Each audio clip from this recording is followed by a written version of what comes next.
Vous recherchez une école de référence pour une double formation universitaire et professionnelle de qualité? Voici l'opportunité à ne pas rater. L'École supérieure d'administration, d'économie, de journalisme et des métiers de l'audiovisuel ESAE vous offre des programmes d'enseignement en licence et en master orientés vers l'emploi qui font d'elle une référence à travers les filières de l'administration générale et territoriale, l'administration du travail et de la sécurité sociale, droit, diplomatie et relations internationales, administration hospitalière, universitaire et intendance, journalisme et métiers de l'audiovisuel et toutes les filières des sciences de gestion. Une seule adresse, www.esae.bj.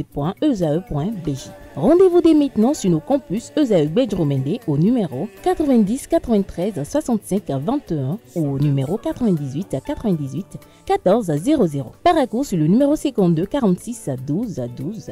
Aboumé-Calavi au numéro 52 88 44 44. Akpata au numéro 52 88 33 33. ESAE, l'excellence à un nom.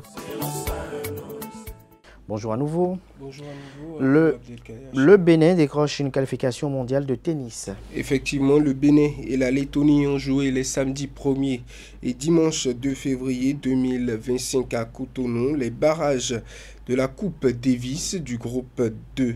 À l'issue des 2 jours de compétition, le Bénin se qualifie pour les barrages du premier groupe mondial. Le point dans cet élément signé de nos reporters. Le Bénin se qualifie pour les barrages du premier groupe mondial. Une qualification qui vient au terme de 2 jours de compétition de la Coupe Davis. Pour la première journée, le Bénin est entré difficilement dans cette compétition. Au premier match, le Béninois Alexis Clégou a perdu 2-7 à 1 face au Letton Robert Stromba. Dominé lors du premier set, le champion béninois a rétabli la parité en remportant le deuxième set. Mais Alexis Clégou finit par s'incliner lors du troisième set décisif. Très vite, le Bénin prend du poids de la bête. Patrick Agbo prend la revanche au second match et fait honneur au Bénin avec une victoire en 2-7 face à Daniel Tens. Une première journée de compétition qui s'achève sur une parité entre Béninois et Lettons. Au deuxième jour, le Bénin démarre en dents de scie, mais réussit à s'imposer dans le seul match double prévu dans le cadre du tournoi. Le duo béninois composé d'Alexis Clégou et Prince Gandonou a terrassé les Lettons Robert Stromba et Daniel Tens sur 2-7. Un avantage précieux pris par l'équipe béninoise. Le second match de la journée a livré l'affiche Patrick Agbo et Robert Stromba. Expéditif, le Letton a réussi à éliminer le jeune joueur béninois en 2-7 faciles, 2 victoires partout. Le Bénin est allé chercher la qualification au bout du suspense face à la Lettonie dans la dernière rencontre. Après les 4 premiers matchs, la décision finale s'est faite sur la dernière rencontre. Cette dernière a opposé Sylvestre Monou à Daniel Tens dans un duel de jeunes joueurs. Facile dominateur lors du premier set, le numéro 1 béninois a souffert durant le second set. Malgré ses nombreuses fautes directes, Sylvestre Monou a eu raison de son adversaire, donnant ainsi une 3e victoire synonyme de qualification au Bénin. Cette réussite sur la Lettonie qualifie le Bénin pour les barrages du premier groupe mondial. Ces derniers vont se jouer au mois d'août prochain. Aspac BBC est sacré champion du tournoi international Louis Edem Basketball Championships. Aspac sort grand vainqueur du tournoi international Louis Edem Basketball Championship organisé du 26 janvier au 1er février 2025 à Lagos. En finale, le club du port autonome de Cotonou renverse River Hopper du Nigeria à la fin d'un match mémorable à Sorlele Stadium, pourtant acquis à la cause des locaux. Malgré un handicap de 13 buts à la mi-temps et même de 20 dans le 3e quart-temps, l'équipe entraînée par Landry Adognon n'a jamais abdiqué. Elle a tout de même donné le tout pour renverser le game grâce à la vista de ses cadres comme Adjodo, Abbas, Joël et surtout le jeune Jacob Dembélé, élu d'ailleurs MVP du tournoi. Alors que le club local se dirigeait vers une victoire certaine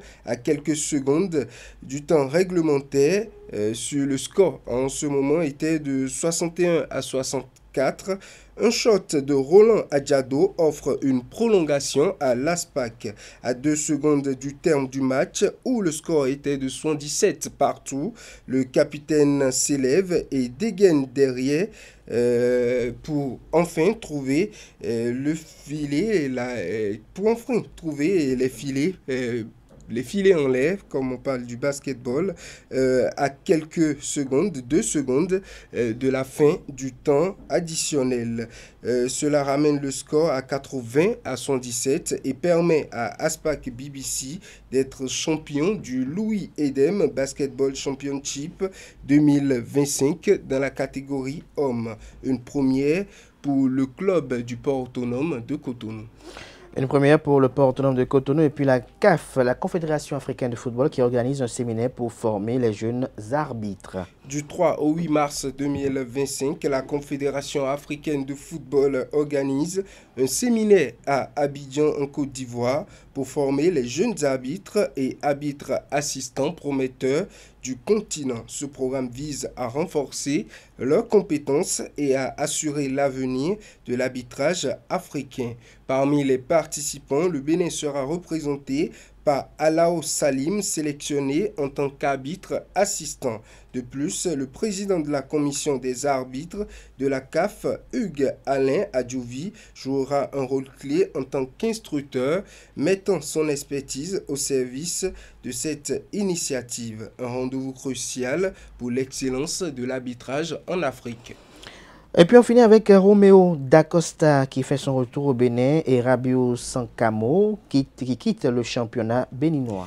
L'ancien sociétaire du club de l'association sportive du port autonome de Cotonou, ASPAC, Roméo Dacosta est de retour au Bénin. L'international béninois s'engage avec Dynamo d'Abomey après un court séjour à Africa Sport d'Abidjan. De l'autre côté, l'international béninois Rabiou Sankamao change d'air et se retrouve du côté de Wydad Athletic de Fès au Maroc.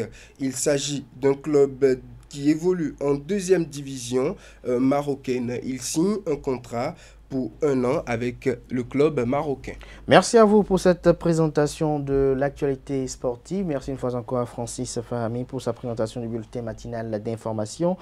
Chers amis internautes, à présent, on convie Quentin Amoussou pour la définition du jour et Atifa Olafa pour les trucs et astuces.